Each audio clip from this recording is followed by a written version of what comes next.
error of principal, compulsory error, compensatory error और error of omission। Chat GPT गलत बताता हूँ, गूगल में है तो काय को चैट जीपीटी ले रही, सब चैट जीपीटी से ले लेगी। सर मैंने कुछ नहीं लिखा उससे, आपने बताया था तो सर्च किया, बट मेरे समझ में नहीं आया तो मैंने सब बुक से लिखा। हाँ ठीक है ना। एक्चुअली में चैट जीपीटी को जब तक सही कमांड नहीं दी जाएगी वो सही डेटा नहीं देता। जितनी बार पूछो उतनी बार अलग अलग बताता है। इसलिए मैंने पूछना ही बंद। बुक कहाँ है, बुक निकालो, उसमें तुम्हारे इस क्वेश्चन का आंसर है कि टाइप्स ऑफ एरर पूछा है ना, है ये देखो क्लासिफिकेशन ऑफ एरर, ये टाइप्स ऑफ एरर तो ये है। हाँ ठीक है ना, ये है तो ये एरर का है, ये एरर हो गए। हाँ रेक्टिफिकेशन। अब इनका रेक्टिफिकेशन तुमको प्रोजेक्ट की टाइप से लिखना है तो वो ये है रेक्टिफिकेशन ऑफ एरर। तो सर बस ऐसे एक्सप्लेन कर देना है बस, इतना ही बस तीन बना तो बढ़िया है। तो यहाँ तक शॉर्ट कर देना है को कट करके। हाँ मतलब थोड़ी थोड़ी, हाँ थोड़ी थोड़ी लिख दो। डन, और बोलो बिजनेस में भी है कहा बताओ। इसमें तो वैसे मैंने देख लिया, देखिए सही लिखा है सर, ये तो मैंने लिखा है क्वेश्चन बोलो फटाफट। सबसे सब लिखा है मैंने, इनके बाद में यही सब बुक से लिखा है। सही है तो क्लासिफिकेशन ऑफ प्राइमरी इंडस्ट्री। हाँ ठीक है, जो बुक में रहा होगा प्राइमरी इंडस्ट्री, सेकेंडरी इंडस्ट्री भी रहा होगा। Explain the classification of bank and account mention in the bank. ठीक तो है, दो प्रकार के बैंक होते हैं, दोनों बैंक वाला चैप्टर मेरे को थोड़ी मालूम है, मैं थोड़ी बुक पढ़ता हूँ सर मैं इतना सारा। अरे टू टाइप कौन कौन से दो प्रकार के बैंक होते हैं? किसे सर? अब बैंक के दो प्रकार कौन से हैं, जल्दी बोलो। बैंक कमर्शियल, हाँ कमर्शियल बैंक और financial institution. Types of bank in India, business service में 5-6 प्रकार के लिखे हैं। इंडस्ट्रियल बैंक होता है, कॉमर्शियल बैंक होता है, कॉर्पोरेट बैंक होता है, कोऑपरेटिव बैंक, ये हो गया टाइप्स ऑफ बैंक। और इन बैंक में कौन कौन से अकाउंट खुलते हैं ये भी इसमें लिखा हुआ है। सर टाइप्स ऑफ अकाउंट दिया, saving deposit account, current deposit account, ये हो गया अकाउंट्स के type. FD account, multiple bank के नाम बताओ कौन कौन से प्रकार के बैंक होते हैं, types of bank types of bank, वो भी दिया होगा। All types of banks. हाँ पेज नंबर बोलो, Commercial bank. पेज नंबर बोलो। 86. उनके में डिफरेंट होगा। सर हम लोग के मेरे टाइप्स स्कूल ऑफ चैप्टर बोलो, Business service. बिजनेस सर्विस में जाओ। हम लोग को बैंक के types There are 4 types of business.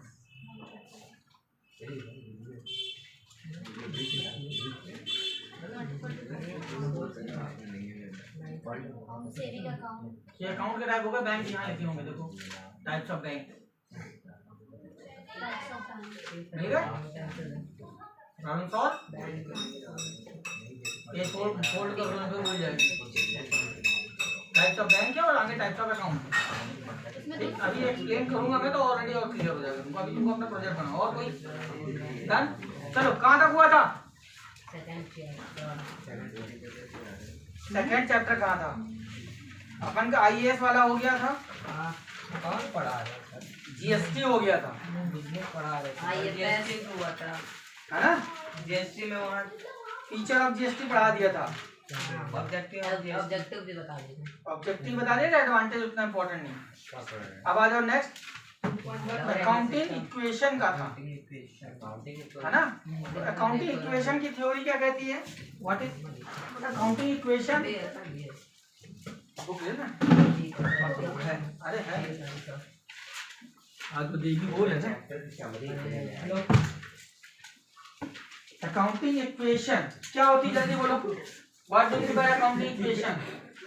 Accounting equation is a method where we show the effects of business transaction in the two sides, assets and liability. Every business transaction affect the assets and liability. With the help of accounting equation we show it.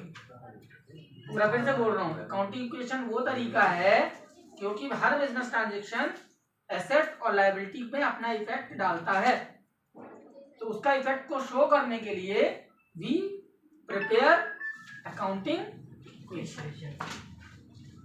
समझ में आया? कैसे शुरुआत होगी? Every business transaction effect the assets and liability. हर business transaction assets और liability में effect डालता है, and we want to show the effect. हम उस इफेक्ट को शो करना चाहते हैं, and with the help of accounting equation we show the effect of transaction. हम ट्रांजेक्शन के इफेक्ट को अकाउंटिंग इक्वेशन की मदद से शो कर सकते हैं। ठीक, what is the combination of या फॉर्मूला ऑफ अकाउंटिंग इक्वेशन? या कॉम्बिनेशन क्या है? Assets is equal to capital plus liability. Correct? Yes sir. ये तो हो गया। अकाउंटिंग इक्वेशन के क्वेश्चन किससे किससे बन रहे हैं, किससे किससे नहीं बन रहे हैं? बन गया है, कोड़े लगा लिया। नहीं सर, नहीं आए थे नहीं सर। नहीं आए थे, नहीं बन रहे। भगवान तुम्हारा भला करे। बनता है। बन गया है, पूरा बन गया है। ट्रांजेक्शन रिलेटेड टू द, ये हो गया अकाउंटिंग इक्वेशन।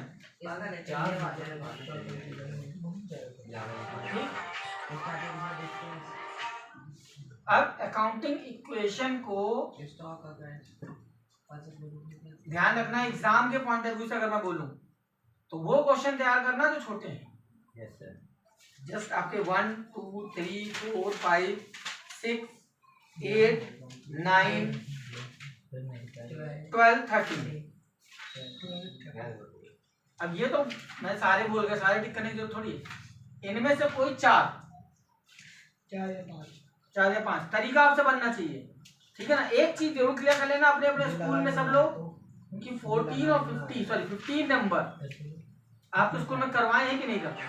सर नहीं करवाते, ना करवाएंगे मुझे मालूम है, लेकिन आप नहीं, बैलेंस शीट बस है इसलिए नहीं, एक्चुअल में इसमें ये थोड़ा कॉम्प्लिकेटेड है, तक लिखे हैं sir.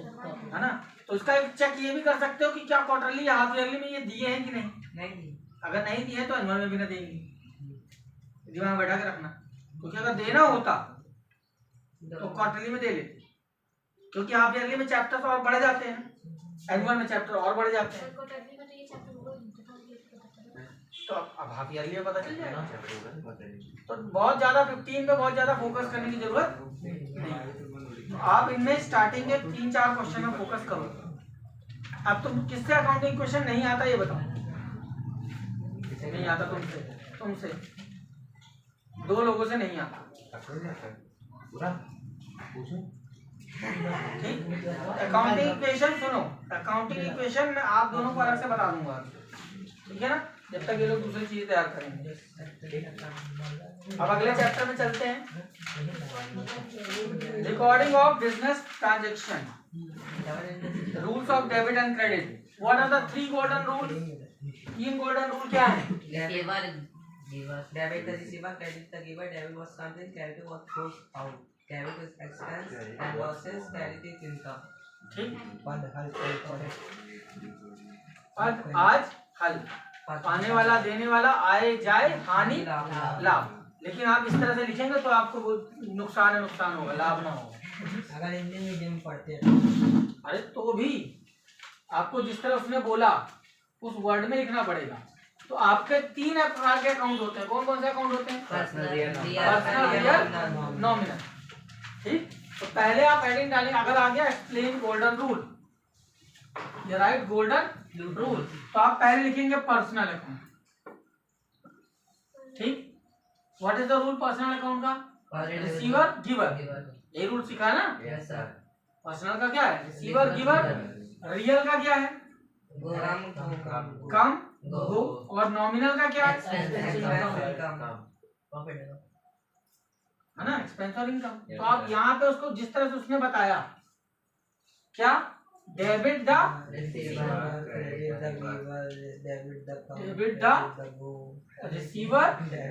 Credit the giver, debit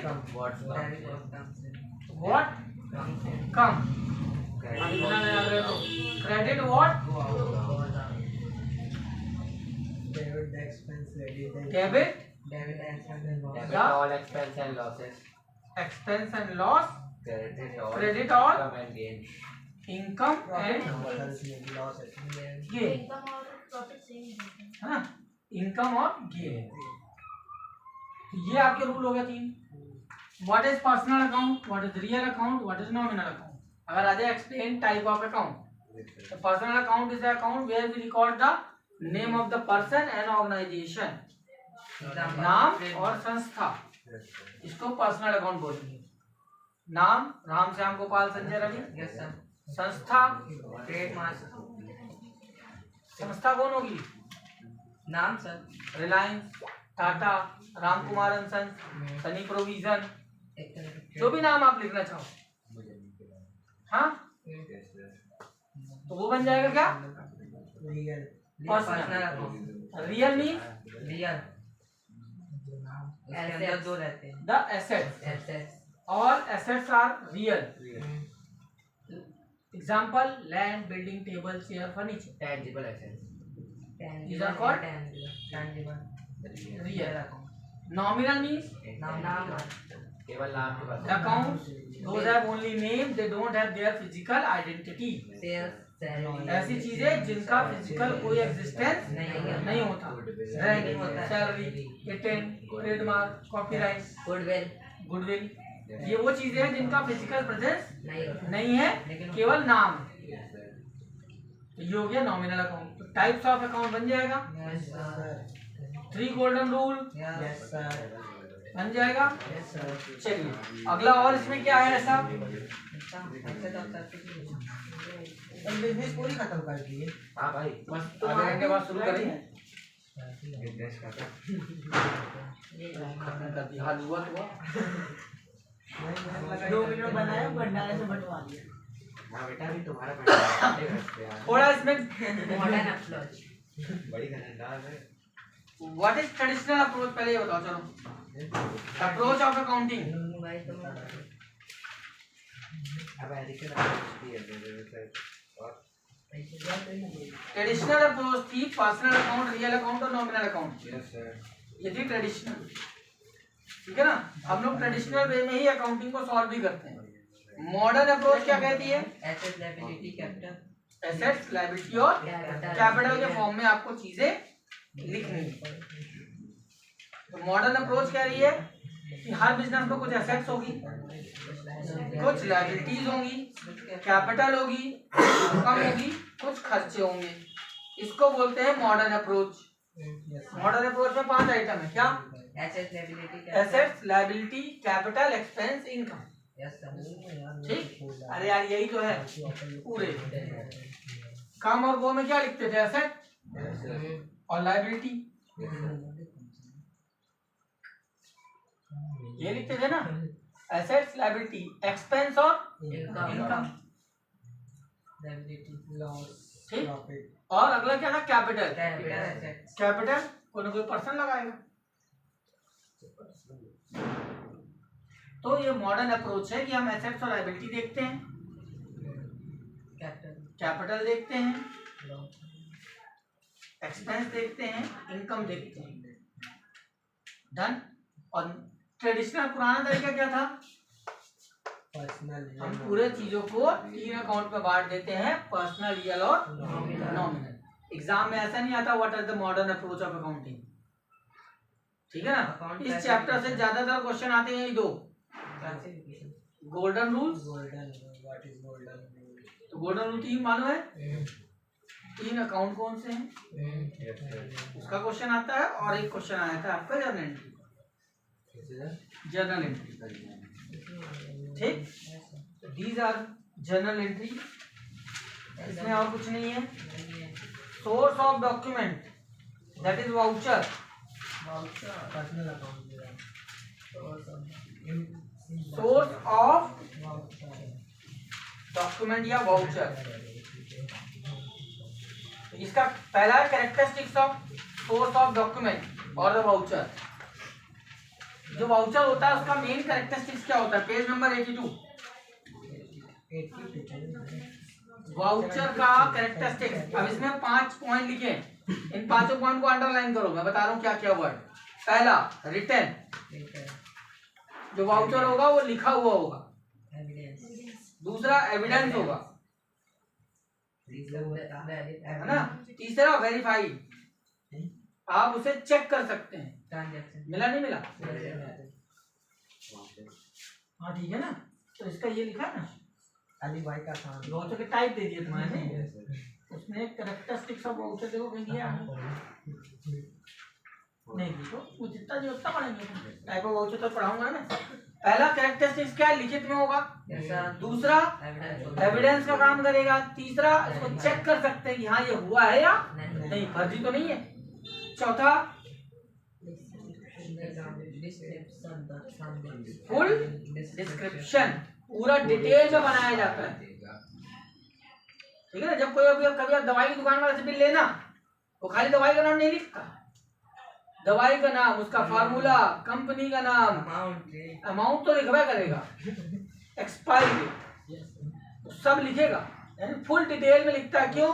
फर्जी ना हो जाए, पकड़े ना जाए। कब बना ये भी वो तो बिल डेट है भाई, पेमेंट की डेट रहेगी। Voucher is accuracy and authenticity, 2 point हो गए। एक्यूरेट मतलब एकदम सही होगा, ऑथेंटिक होगा। ऑथेंटिक मतलब उसको माना जाएगा, ऑथेंटिक है, कोर्ट में उसको प्रूफ की तरह यूज कर सकते। तो ये हुआ कैरेक्टरिस्टिक्स ऑफ वाउचर, ठीक। अब सोर्स ऑफ वाउचर, कहां से वाउचर हो सकता है? देखो, पहला है कैश मेमो। ये क्या होता है समझना, वाउचर या बिल ज्यादातर ऐसे मिलेगा। Yes sir.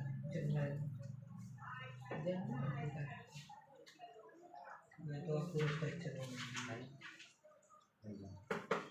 यहाँ कंपनी का नाम, यहाँ लिखा रहेगा टू, इसको दे रहे हैं date, serial number, GST number, TIN number, सब भरा रहेगा।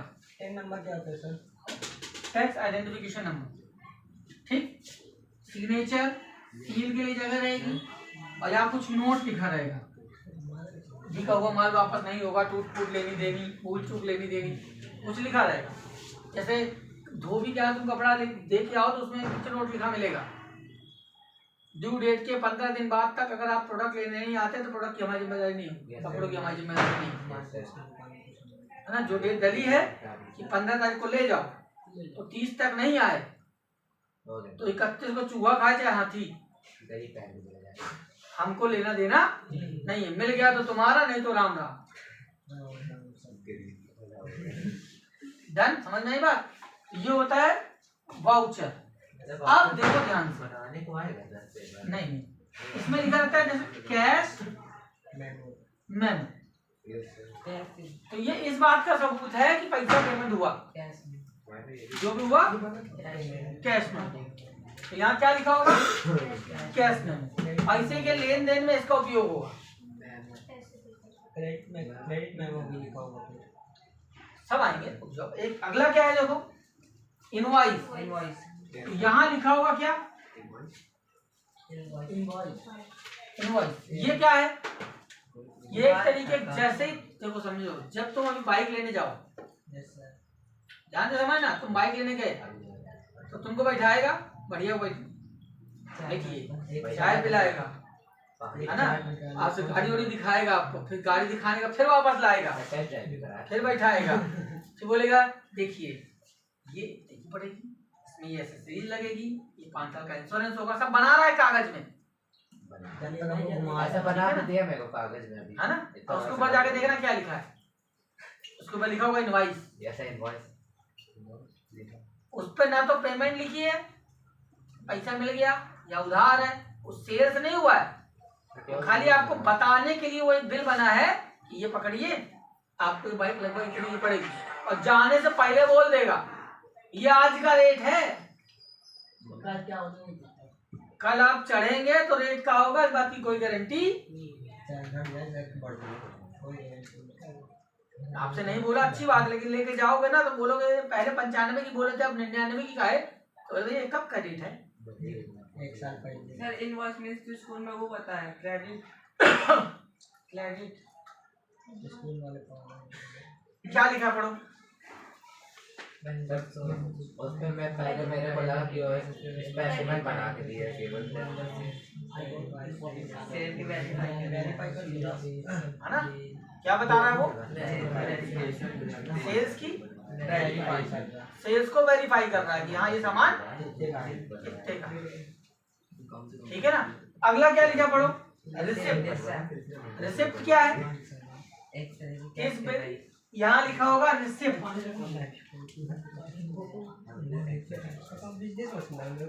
ये इस बात का सबूत है कि सामान मिल गया है या पैसा मिल गया है। ये चंदा की रसीद होती है,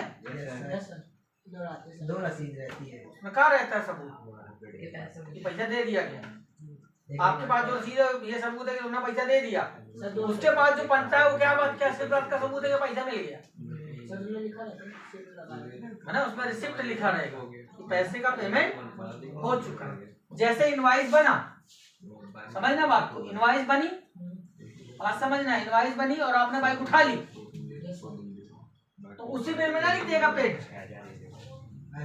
एक अलग रसीद कटेगी, वो होगी जो इस बात का सबूत है कि इतना पैसा मिल गया। अब बाइक जो इनवाइस थी उसमें लिखा था वो 1,05,000, तो दूसरी रिसिप्ट कटेगी वो भी होगी 1,05,000। तो इनवाइस इस बात का सबूत है कि सामान इतने का है और रसीद इस बात का सबूत है कि इतना पैसा मिला। अब मान लो तुमने पैसा दिया 5,000 काट के 1,00,000 रुपया डाउन पेमेंट कर तो उसमें क्या लिखा होगा 1,00,000 रुपीज रिसिप्ट, 1,00,000 रुपया प्राप्त किया। 5,000 बचा, ये भी लिखा है। अगर 5,000 का छूट है तो लिखा होगा डिस्काउंट, और अगर बाकी है तो लिखा होगा उधार। अगर कैश डिस्काउंट मिल जाएगा तो कट जाएगा उससे मिलता 5,000 काट देंगे। बात समझ में आई। तो रिसिप्ट क्या क्लियर हुआ। डेबिट नोट किस बात का सबूत है, तो यहाँ लिखा होगा डेबिट नोट और क्रेडिट नोट, ऐसे लिखा रहेगा। डेबिट नोट देखो क्या लिखा हुआ है, सेल्स रिटर्न, और क्रेडिट नोट परचेज रिटर्न लिखा है। समझना बात को, डेबिट नोट सेल्स रिटर्न, ठीक। तुम दुकानदार हो, तुमने मुझे बाइक दी थी, तो कोई सामान दिया था, मैं तुमको वो सामान वापस कर रहा हूँ। डेबिट नोट में क्या लिखा है, डेबिट नोट परचेज रिटर्न लिखा है, परचेज रिटर्न, कोई बात नहीं। डेबिट नोट परचेज रिटर्न लिखा है, क्रेडिट नोट सेल्स रिटर्न लिखा है, ठीक है ना। कैसे होगा समझो, मैंने दोनों एक साथ लिखा है, डेबिट नोट क्रेडिट नोट, ठीक है ना। 2 प्रति में बनेगा, 2 कॉपी में बनेगा कार्बन लगा के। मैंने तुमको से सामान खरीदा था, अब मैं वो सामान तुमको वापस कर रहा हूँ, मैं वो सामान तुमको वापस कर रहा हूँ। तो तुम्हारे लिए क्या है, तुम दुकानदार हो, तुमने मुझे सामान बेचा था, मैंने तुमको सामान वापस कर दिया, सेल्स रिटर्न डन।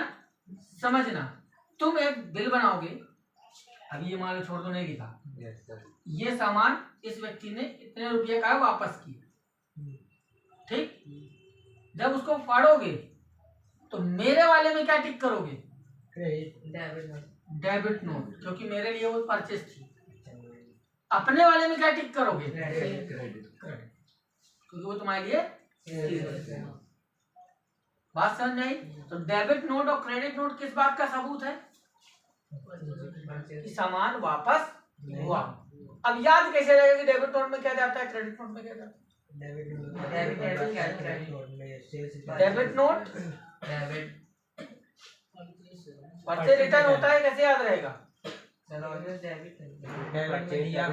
क्योंकि परचेज डेबिट में आती है। डेबिट नोट है, डेबिट में सेल्स आता है कि परचेज, यानी परचेज रिटर्न। क्रेडिट नोट में क्रेडिट में क्या आता है, सेल्स, तो वो सेल्स रिटर्न के लिए है। ऐसे में याद रहेगा, डन। तो पर्ची वही है, देखो नीचे का प्रोफार्मा नहीं बदल रहा। अब बिजनेसमैन चाहे तो बदलता रहे कि बिल का प्रोफार्मा इतना बड़ा, रिटर्न का प्रोफार्मा इतना सा, मेमो का प्रोफार्मा इतना सा, रिसिप्ट इतनी छोटी सी, वो उसके ऊपर डिपेंड करता है। जितना उसको कंजूसी करना करता रहे। तुम रामा वाले के चले जाना अभी, तो उसके यहाँ बिल बुक रखी है ना, एक बिल में 8 बिल है, इतनी बड़ी है रजिस्टर, रामा मेडिकल। उसके यहाँ जाना, सामने रखी चार, 3 तो रखी होंगी, 4 नहीं दवाई रखे रहते तो उसमें क्या रखा होगा, 1 में 5, 2 2 2 2 2 कार्बन लगते हैं उसमें नीचे, क्योंकि पूरा कवर ही नहीं कर पाता एक कार्बन, बड़ी बुक है। तो एक ही बार में उसमें 8 सीटें बन जाती हैं, तो उसने छोटे साइज की बना रखी। हाँ, इसी की जगह उसको जब ऐसे बंदे को सामान बेच रहा है जहाँ जो उसको 20 आइटम दे रहा है, तो दूसरी रसीद बुक निकालेगा, तो थोड़ा बड़ी है, इसमें ज्यादा आइटम आ सकते। नॉर्मली क्या होता है, आदमी 2 दवाई 3 दवाई लिया तो उतनी से स्लिप में आ जाता है, तो कहा पन्ना बर्बाद करें। बात समझ में आ रही? तो वो होती है रिसिप्ट। ये इसका डिजाइन 2 चीजें फिक्स है, ऊपर नीचे, बीच में जितनी जगह छोड़नी है बड़ा छोटा करते रहो। अब नाम को थोड़ी बड़ा छोटा कर देंगे कि रसीद में नाम छोटा बड़ा कर देंगे, है ना? एक में लिखा राम कुमार एंड सुरेश कुमार और दूसरे में ANS लिख दें, कंपनी बदल गई। ये और ये फिक्स है, ये कम ज्यादा, ठीक। तो debit note, credit note clear. और क्या है अगला, पे स्लिप। ये किस बात का सबूत है कि भैया पैसा दे दिया गया। ये ज्यादातर तनख्वाह के लिए यूज होता है, सैलरी के लिए। देखो क्या लिखा, पढ़ो।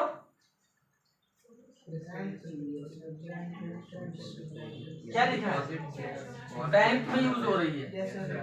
इतना पे स्लिप हमको थोड़ा सा वर्ड इसलिए याद रहता है क्योंकि तनख्वाह जब मिलती है तो उसका रसीद भी मिलती है। ये पैसा जमा हो गया, पैसा सीधे खाते में जाता है। तो पे स्लिप को आप इस तरह से याद रखो, जो बैंक में पैसा जमा करने की पर्ची होती है वो, चेक जमा करने की जो पर्ची होती है वो, पैसा निकालने की जो पर्ची होती है वो। कभी गए हो बैंक, देखे हो? रहती है, दो हिस्सों में रहता है ना? तो गुम इसलिए जाती है कि तुम एक तो पर्ची भरते हो। जो व्यापारी होता है वो वहां क्या करता है, पूरी 100 पर्ची उठा लाता है और उसको बाइंड करा लेता है, क्योंकि उसको रोज दिन में 4 बार जमा करने जाना है, तो कहां तक पर्ची संभाल संभाल के रखेगा। तो बाइंड करा लिया, भरा, आड़ा, जमा किया, उसमें लगी हुई है। बात समझ लो, जैसे चंदा की रसीद उस तरह से, है ना? तो बैंक भी वो बाइंड करा के रखते हैं। कुछ बैंक जो व्यापारी होते हैं उन्हीं को वो देते हैं, आम आदमी को नहीं देते। अब जैसे मेरे को साल में 2 चेक जमा कर दे तो मैं क्या करूंगा, उसका पूरे जीवन भर चलेगी मेरी। साल में एक बार जाना, साल में 1 बार जाना, 2 बार जाना, हमको नहीं दे रहा बैंक, लेकिन जिस व्यापारी को यूज हो रहा है व्यापारी को दे रहा है, तो उसको रोज चाहिए। ठीक है, अगला क्या है, चेक। आपको अच्छी तरह से मालूम है, ठीक है ना? तुम्हारे में और कोई नया वाउचर? अब देखो पहले लिखा है, एक और वाउचर लिखा, कैश वाउचर। कैश वाउचर क्या है? कैश, जो कि कैश ट्रांजैक्शन को बताने के काम में आता है, वो कैश वाउचर। ये 2 प्रकार का होता है, डेबिट वाउचर और क्रेडिट वाउचर। डेबिट वाउचर किस बात का सबूत है, कैश पेमेंट हुआ, डेबिट और एक्सपेंसेस यानी पैसा गया। और क्रेडिट वाउचर किस बात का सबूत है? अब देखो यहाँ क्या लिखा होगा, यहाँ क्या लिखा होगा, कैश वाउचर। एक है वाउचर बनेगा, छपाएगा वो एक ही, जाहिर का होगा उसमें टिक मार देगा। जैसे डेबिट वाउचर क्रेडिट वाउचर था, बनेगा एक साथ, तो छापने पड़ेंगे ना यार, और 2 बार लिखना पड़ेगा। नॉन कैश वाउचर, ठीक है, बाकी कल एक बचा है, कैश और क्रेडिट हो गया। नॉन कैश वाउचर क्या है? नॉन कैश वाउचर क्या है? वो वाउचर जो उसमें कैश ट्रांजैक्शन के बारे में नहीं, उधारी के बारे में डिटेल होता है। क्रेडिट ट्रांजैक्शन है ना, उधार बेचा, उधार खरीदा, तो वो क्रेडिट के लिए डील होते हैं। ठीक है, चलिए बिजनेस स्टडी निकालो, कहाँ तक पढ़ चुके थे? या शुरुआत होनी है।